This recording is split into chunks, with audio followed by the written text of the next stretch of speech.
the untold truth of America's most infamous prison breaks. Before this story goes dark, do one thing: subscribe, hit like, and leave a comment, because once these gates close behind you, there's no turning back. Chapter 1. The night the walls failed. The sirens didn't start until it was already too late.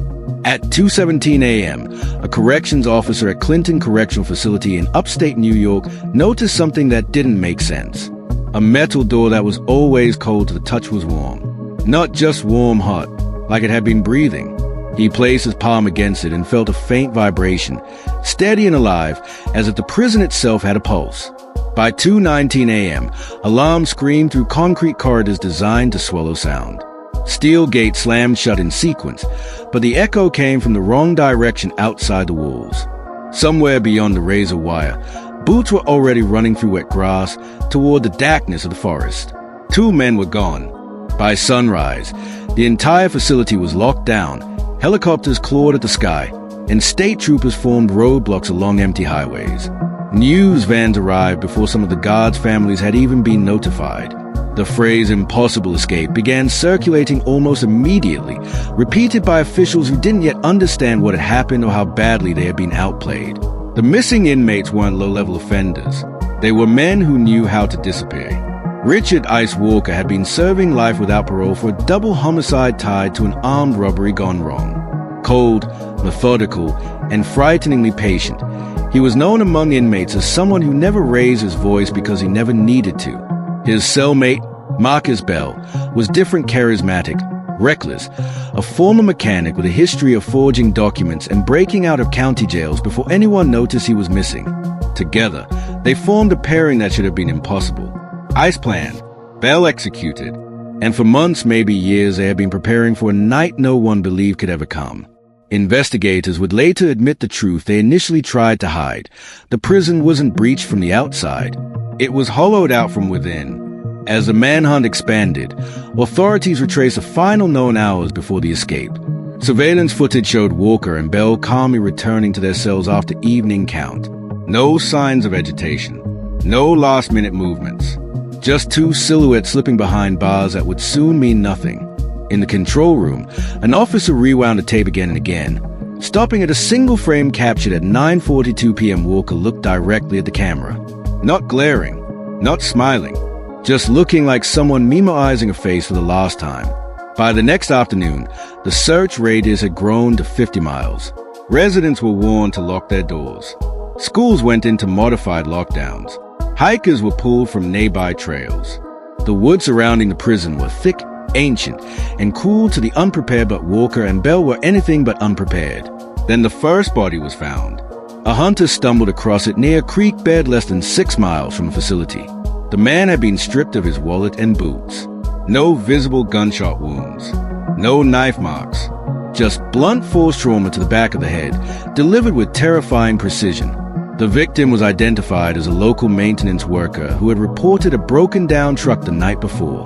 He had no criminal history, no connection to the prison, which meant one thing: Walker and Bell were no longer just escaping. They were surviving. The FBI officially joined the case that evening, bringing profilers and forensic teams who quickly realized this was not a desperate dash for freedom. It was a campaign. Every move calculated, every risk weighed. They followed the terrain the way soldiers follow a map, using elevation, water, and tree cover to erase their trail. And yet, there were whispers, rumors among guards who'd worked the night shift, quiet conversations about missing tools, altered schedules, and one civilian employee who had asked too many questions over the past year. Her name was Evelyn Carter. Evelyn wasn't a guard. She was a civilian contractor hired to work in the prison's electrical maintenance department. Mid-30s, clean record, divorced, quiet. The kind of person people forgot to notice until she wasn't there anymore. She hadn't shown up for work the morning after the escape. When investigators searched her apartment, they found it nearly empty. No clothes in the closet, no food in the fridge. The walls were bare except for a faint outline where a calendar once hung. In the trash, a single receipt dated 6 months earlier from a hardware store near the prison. Bolt cutters, industrial-grade drill bits, heat-resistant gloves. The theory that had once been unthinkable now became unavoidable. The escape wasn't just planned by inmates. It had help.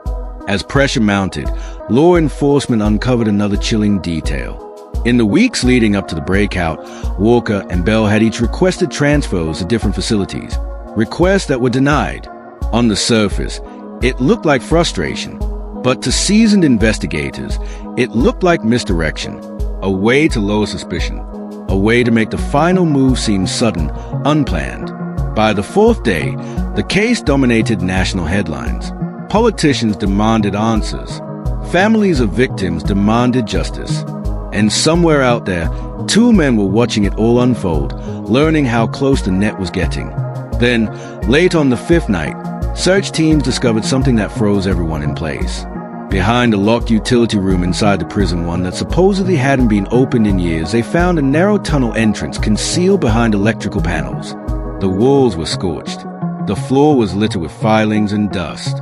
And bolted to the wall, illuminated by a single flashlight beam, was a hand-drawn map, not of the prison, of the town, safe houses, supply drops, routes marked in red, and at the bottom, written in careful block letters, 3 words that made investigators realize the truth was far darker than escape. The hunt turns inward. By the time dawn broke on the 6th day, the manhunt had stopped feeling like a pursuit and started feeling like a siege. Roadblocks were everywhere, but Walker and Bell were nowhere. Thermal imaging picked up nothing. Dogs lost the scent at the riverbanks. Drones hovered over miles of forest and farmland, feeding live video to command centers where exhausted officers stared at screens, waiting for movement that never came. The map found inside the prison changed everything. This wasn't an escape plan scribbled in desperation. It was a blueprint. Names of streets circled. Abandoned barns marked with symbols only professionals used. Cash points labeled with dates that hadn't arrived yet.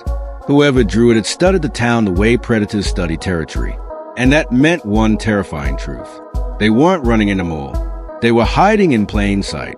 Investigators zeroed in on Evelyn Carter. Her employment record showed nothing unusual at first glance.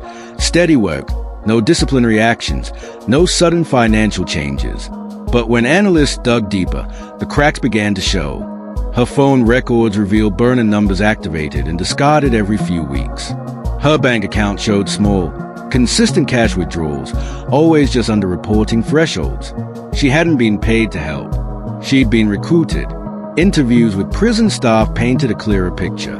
Evelyn was friendly, unassuming, always willing to cover extra shifts. She had access to maintenance corridors most guards barely remembered existed. Over time, she became invisible, which is the most dangerous thing a person can be inside a prison. The profiler assigned to the case said it out loud during a closed-door briefing. She didn't fall in love with them, he said. She believed in them. That belief mattered, because Walker wasn't just a killer. He was a manipulator who understood systems, prisons, people, and pressure points. Bell brought technical skill. Walker brought ideology. Together, they didn't just want freedom. They wanted to prove something. On the 8th day, the first message arrived. A local radio station received an unmarked envelope containing a flash drive. Inside was a single audio file. No demands. No threats. Just Walker's voice, calm and measured. "You built cages and told yourself they were permanent," he said. "You forgot they were built by men. Men make mistakes." Authorities refused to release the audio publicly, but it leaked within hours. Panic followed. Tips flooded in sightings in diners, gas stations, even suburban neighborhoods hours away. Every report pulled resources thinner. Every false lead bought Walker and Bell more time. Then a patrol officer made a mistake. Outside a shuttered farm supply store, Officer Daniel Reyes noticed a pickup truck idling with its lights off. The plates came back clean. Too clean. When he approached the driver's side, the window rolled down slowly. Reyes never saw Bell step out behind him. The officer's body was found at sunrise, concealed beneath a torp less than a mile from the roadblock. His weapon was missing. His radio had been smashed. This time, Walker left something behind. A folded piece of paper tucked into Reyes' jacket pocket, still chasing shadows. Public outrage exploded. The manhunt became personal. Officers volunteered for double shifts. Federal agencies expanded jurisdiction. But beneath the noise, a quieter realization spread among investigators Walker was baiting them, and they were falling for it. Analysts re-examined the map and noticed something chilling. All the marked locations formed a perimeter not around escape routes, but around the prison itself. Walker and Bell had never planned to flee the state. They planned to circle back. Why? The answer came from an unexpected source. A retired corrections engineer contacted authorities after seeing the leaked audio. He recognized the tone, the phrasing. More importantly, he recognized the maintenance diagram flashed briefly in the news footage. There's an old sublevel, he said, below the prison, sealed decades ago. It was never filled in, just locked and forgotten. Records confirmed it. During a 1960s expansion, a subterranean utility level had been abandoned due to flooding concerns. The entrances were supposedly sealed. Supposedly. Suddenly, the tunnel made sense. Not an exit, but a test run. Walker hadn't escaped to disappear. He'd escaped to come back with proof. As teams moved to secure the prison's underground access points, another revelation hit. Evelyn Carter wasn't just helping from the outside. For months, she'd been copying schematics, photographing access panels, logging guard routines. She wasn't a passenger in this plan. She was its architect, and she was still out there. On the 12th night, a thermal drone detected movement near the prison perimeter inside the restricted zone no civilian should have been able to access. Tactical units moved in silently, surrounding a derelict pumping station half buried in brush. Inside, they found signs of recent occupation. Food wrappers, medical supplies, and a portable radio tuned to police frequencies. Walker and Bell had been listening the entire time. As officers swept deeper, they discovered a metal door partially concealed beneath debris. Weld marks were fresh. The lock was industrial grade, installed recently. From the inside, they breached the door. What they found wasn't a hideout. It was a command post. Maps lined the walls, surveillance schedules, names of guards circled in red. And in the center of the room, bolted to a concrete pillar, was a hard drive labeled with a single word: insurance. Before anyone could access it, a distant explosion echoed through the facility's small, controlled, but deliberate. Lights flickered. Alarms wailed again, louder this time, more frantic. And as officers rushed back toward the prison, one of the analysts finally decrypted the first file on the drive. It was a video. Evelyn Carter stared into the camera, eyes steady, voice unshaken. "If you're watching this," she said, "then you're already too late. You think this story is about two men escaping. You're wrong. This is about what happens next." The screen cut to black, and somewhere beneath the prison, something old had just been reopened. What the walls were hiding. The prison lost power for 4 to 7 seconds. That was all Walker needed. Backup generators roared to life, but the damage was already done. Electronic locks reset into failsafe mode. Cameras rebooted in sequence. For a brief window in time, Clinton Correctional Facility became what it had always pretended not to be: blind. Tactical teams flooded the underground access points, boots splashing through ankle-deep water in corridors that smelled of rust and decay. The abandoned sublevel wasn't empty. It had never been empty. It had been sleeping. Old tunnels branched out like veins beneath the prison. Some collapsed, others reinforced with newer steel supports. Someone had been here recently. Extension cables snaked along the floor. Fresh footprints crossed over decades-old dust. They weren't chasing fugitives anymore. They were entering a second prison, one that had never officially existed. The hard drive labeled insurance unlocked the final truth. Inside were recorded conversations, emails, and surveillance clips spanning years. Guards accepting favors. Supervisors ignoring safety violations. Contractors bypassing inspections. Not crimes dramatic enough to make headlines, but enough to rot an institution from the inside. Walker hadn't escaped to run. He escaped to expose leverage. As dawn approached, negotiators intercepted a broadcast signal hijacking a local emergency channel. Walker's voice came through again, steady as ever. "You taught me how systems break," he said. "I just paid attention." Authorities traced the signal to the sublevel's deepest section, a reinforced chamber built to house outdated water control valves. When teams arrived, They found Bell unconscious from blood loss, slumped against a concrete wall. A gun lay several feet away. He was alive, but barely. Walker was gone. Bell survived long enough to talk. He confessed everything. The planning, the tunnel, the murders committed during the escape. But when asked where Walker was, Bell laughed, a weak, hollow sound. "You still think this was about freedom," he said. He never planned to leave. That's when the final alert came in. Evelyn Carter had turned herself in. She walked into a small-town police station 2 states away, hands raised, calm as if she were late for an appointment. She didn't ask for a lawyer. She didn't ask for protection. She asked one question. Did it work? Investigators learned the truth piece by piece. Walker had orchestrated the escape, knowing Bell wouldn't survive it. Bell was a chaos, loud, violent, impossible to ignore. While every camera followed him, Walker slipped into the sublevel during the blackout, accessed an old waste outflow tunnel, and returned to the prison itself. He never left custody. During the confusion, Walker had assumed the identity of a deceased inmate whose body had been removed weeks earlier after medical emergency. Paperwork rushed, face never properly logged. In the aftermath of the escape, with the system in panic, Walker was reassigned, processed, and quietly transferred to another maximum security facility under a new name. The perfect vanishing act.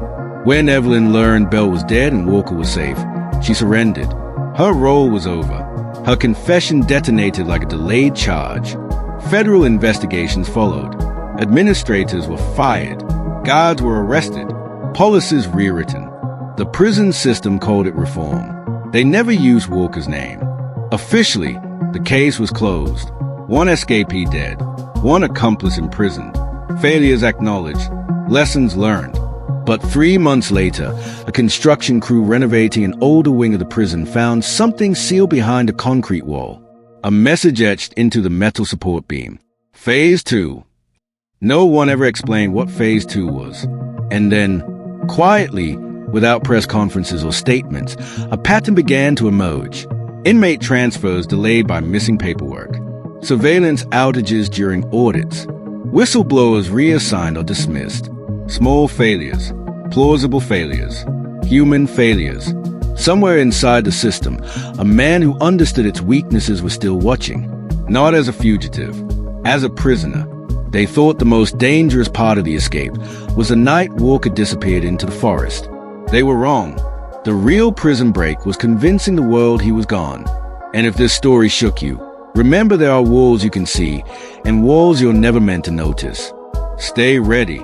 Stay watching, and don't miss what comes next.